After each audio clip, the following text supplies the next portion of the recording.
Hello and welcome to another video. I don't know why I am doing this, so I'm just gonna stop. Okay, so what is happening? What is happening today? So I don't know when this video will go up, and I don't know why I'm still doing this with my arms, but the Shadow and Bone Netflix TV show is coming out very soon. Irregardless of when this video comes out, it is very, very soon. So what I wanted to do, and what I've been wanting to do for a while now, is to check out the episode list, because we have the titles for the 8 episodes that are coming out, and try to predict what is going to happen in each of those episodes. I think this will be very fun because afterwards, when I think I'm making a review of the show when it comes out, I can look back on this video and be like, I was super off. So that's what I'm doing today. So, first of all, obviously, spoilers for the Shadow and Bone trilogy, and also probably the Six of Crows duology, and also probably the King of Scars duology. So if you haven't read them, and if you want to, don't watch this. If you want to watch the TV show and be surprised, don't watch this, because even though I don't know exactly what's going to happen, I know the major plot points. So you have been warned. There is my spoiler warning. So getting into it, first of all, look at this beautiful, beautiful piece of paper that I have so lovingly annotated with all of my thoughts. So to start off, what happens in the Shadow and Bone book, because that's what most of this story is going to revolve around. So first of all, we see Mal and Alina, we get introduced to them, and then they take a skiff and try to cross the Shadowfold. That is when they are attacked by Volcra, and Alina, in order to protect Mal, shows her powers, which obviously she didn't know she had. And then they're taking back across the fold, and the Darkling's there, and he tries to see if she actually has the Sun Summoner powers.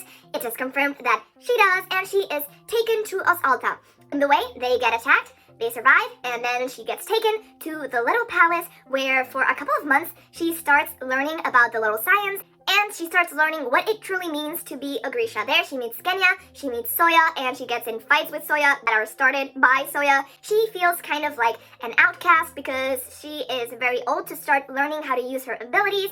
And then the Darkling uses her loneliness in his favor to try to seduce her and make him look like the good guy. And when Alina finally learns to use her power, the Darkling thinks it's not enough, so he starts looking for the stag of Morisoba's stag, I think it was called. And in order to do that, he sends Mal.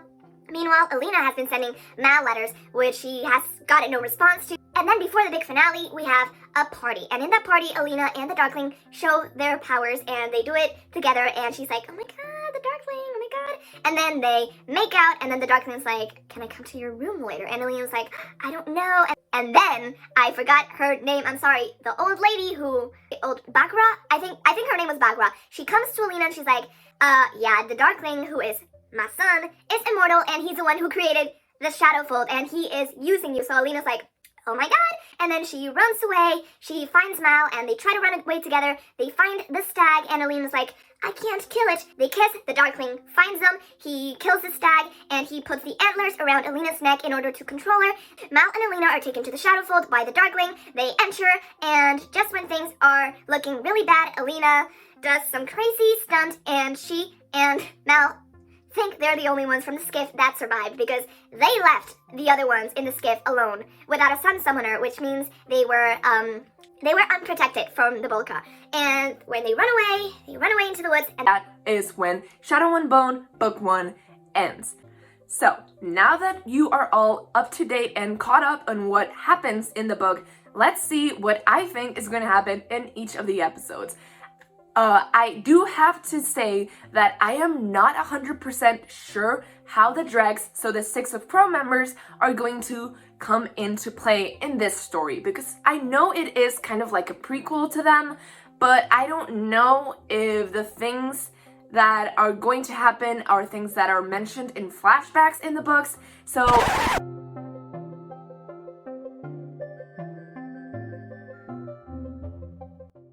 the thing I'm most confused about is how Nina is going to play into the story, because during the Shadow and Bone trilogy, Nina is a student at the Little Palace, which means her story and her arc with Matthias doesn't start until that thing ends. So Nina doesn't get lost in Fjorda with Matthias until the end of the Ravkan Civil War, which happens at the end of the Grisha trilogy. So I'm really confused if we're gonna get more of a prequel to Nina, or if that is supposed to be happening side by side.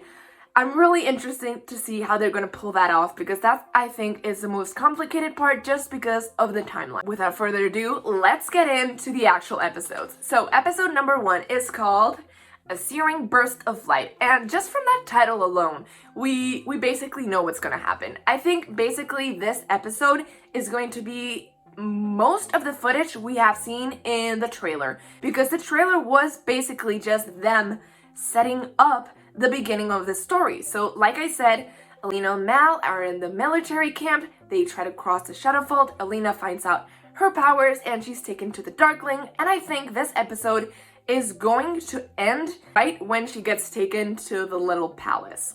I think it might end when they're being attacked, when the carriage gets attacked, and I think the end of this episode is going to be a super short shot of the dregs. Because I've read a theory that the Six of Crows members are actually going to try to kidnap Alina all throughout the series, and that might be just because it would be very profitable for them, and we all know that money is what Kaz cares the most about, except Inesh, obviously, but yeah. So I think that would be episode 1. Episode 2 is actually titled We're All Someone's Monster, and I have 2 theories. This title could apply to 2 people, either the Darkling or Cass.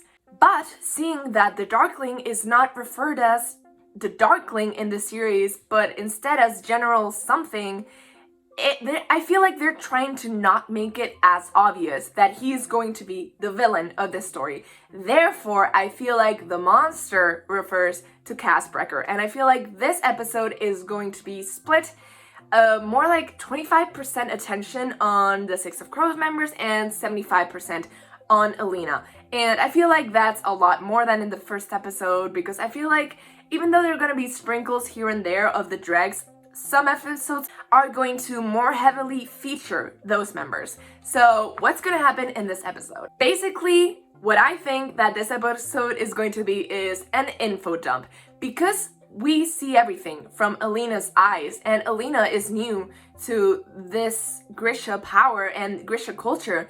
I feel like they're going to use Alina studying in the small palace and learning more about the small science to give us expo dumps. So basically she's going to befriend Genya, there's going to be conflict with Soya, and I feel like we're gonna follow her through her physical training and through her studies of the small science. And this episode is basically gonna set everything up from the Grisha perspective, and then whatever the Crows are going to be doing is gonna be set up in this episode. So this episode, just a bunch of setup.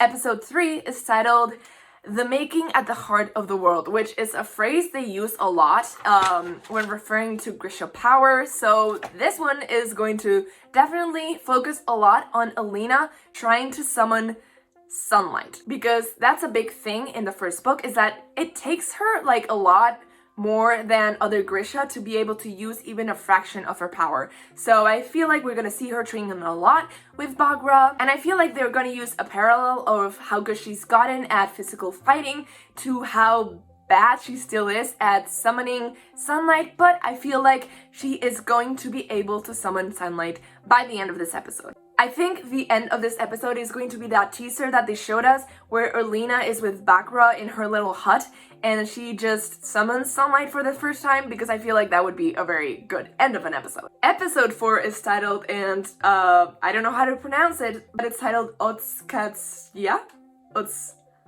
Otkazat'sya?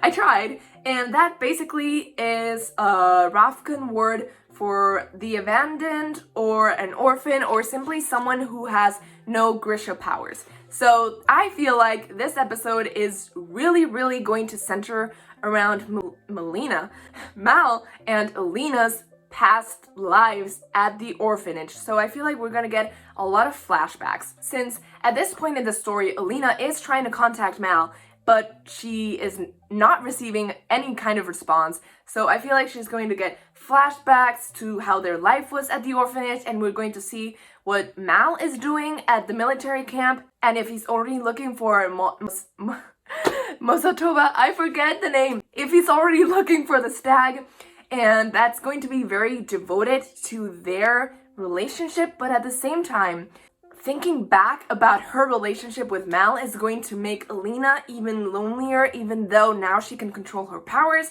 And that's when the Darkling is going to swoop in and prey on her loneliness. And I think this might be the episode where they kiss for the first time. I don't know, I have a feeling it is. Then episode 5 is titled Show Me Who You Are, and that is a line you can clearly hear in the Shadow and Bone Netflix trailer. I think at the very end, the Darkling asked Alina to show him who she is, and like I mentioned before, I think episode 4 is going to be more focused on Mal and Alina.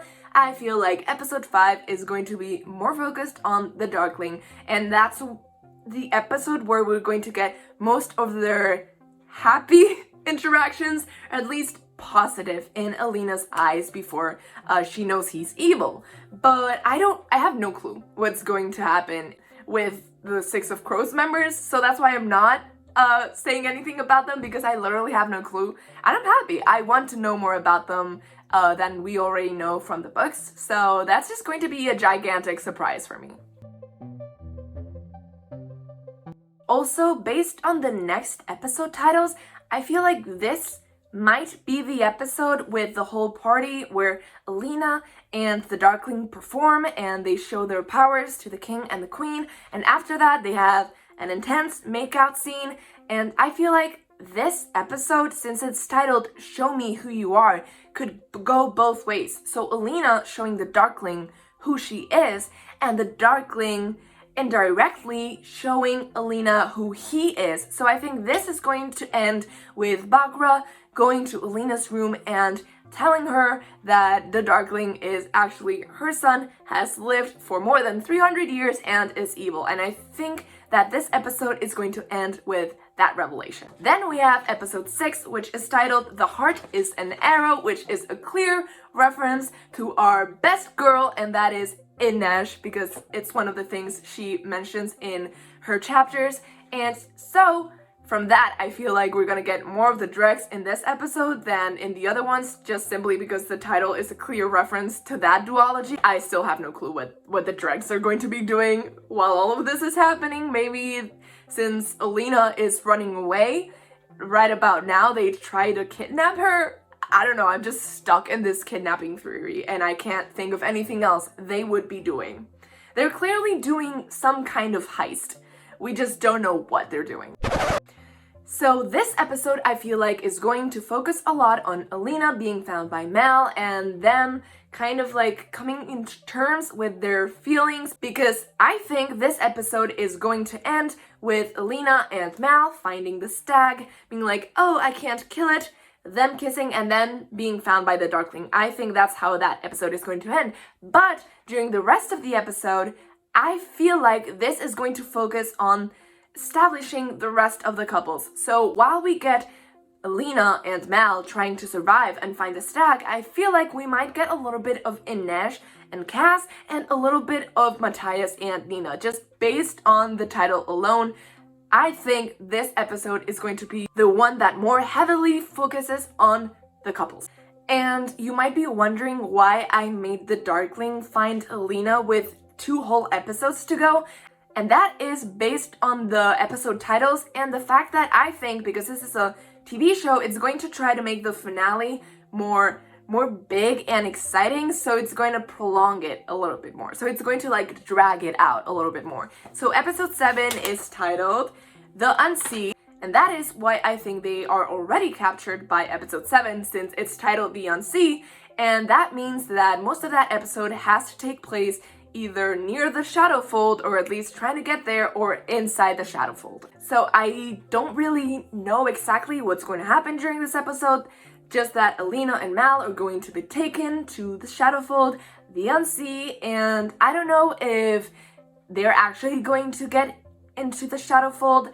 I feel like we're going to spend only half of the episode in the Shadowfold. Because if we already do everything in the Shadowfold, like what else is there for episode 8? So I feel like they're going to rely more heavily on the dregs just to postpone the finale a little bit, even though it is called the Unsea. So I feel like either at the end of the episode, they go into the Shadowfold, or they go into the Shadowfold a little bit before the end of the episode, and it ends just before the big action scene happens. And then we finally get to episode 8, which is titled No Mourners. I didn't even have to look this one up because it's my favorite title, obviously. Just any kind of Six of Crows reference, I'm just like, I eat it up because I am a simp for Six of Crows. So, yeah. And for this one, I just have like 1.5 lines, and it's clear Six of Crows reference. I don't think anyone's gonna die. Big fight at the end. And that's basically it. They are obviously going to try to set up season 2 because if people do like it and watch the show, we are definitely getting a season 2. So please stream it on Netflix because even if it's bad, I think I would still want a season 2. I'm just so excited. I don't know. Seeing the trailer and reading the Grisha trilogy and then reading King of Scars has made me so freaking excited for all of this. So I just cannot wait for it to come out. From when I'm filming this, we still have about a month. So when this comes out, it's probably like right around the corner. So please let me know your theories down below. What do you think is going to happen in each episode? And what do you think the Dregs and the Six of Crows members are going to be doing? Because that has me so confused. So please leave a like if you like this video, subscribe if you haven't already, and click that bell button so you get a notification every time I post a new video. I post twice a week on Mondays and Fridays, so I guess I'll see you guys next time. Bye!